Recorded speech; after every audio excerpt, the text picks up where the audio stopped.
अहाँ सब सुन रहल छी अंचन म्यूजिक की शानदार प्रस्तुति।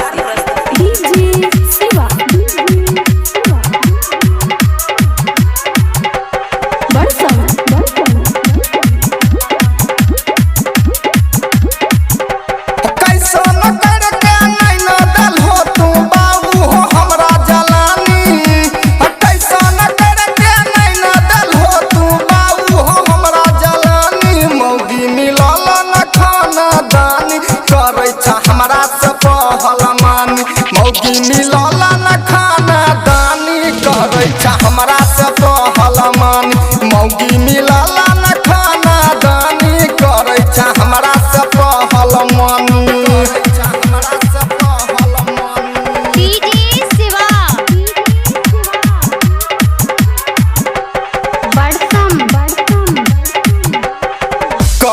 खट खट करे सुभायर शाम के बेरी बेरी लड़े आबै हमारा से फान के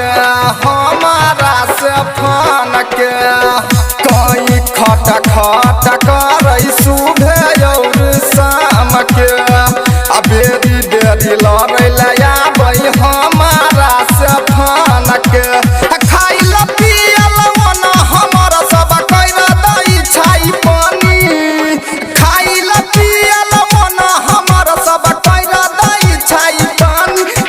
मिलल न खाना दानी करे छा हमरा से पहल मानी मौगी मिलल न खाना दानी करे छा हमरा से पहल मानी।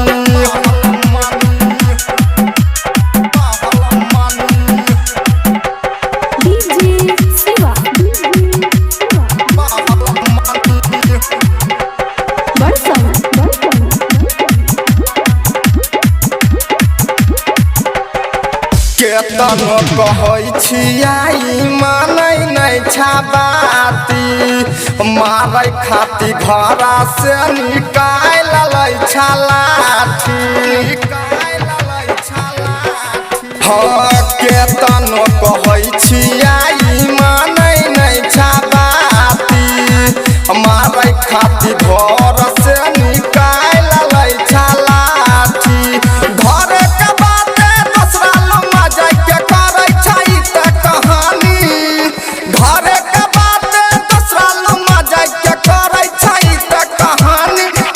मिलल न खाना दानी करे छा हमरा से पहल मानी मौगी मिलल न खाना दानी करे छा हमरा से पहल मानी।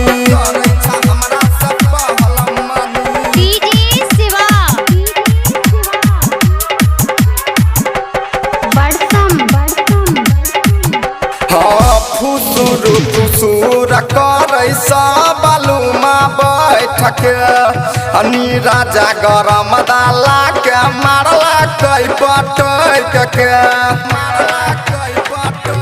हे हो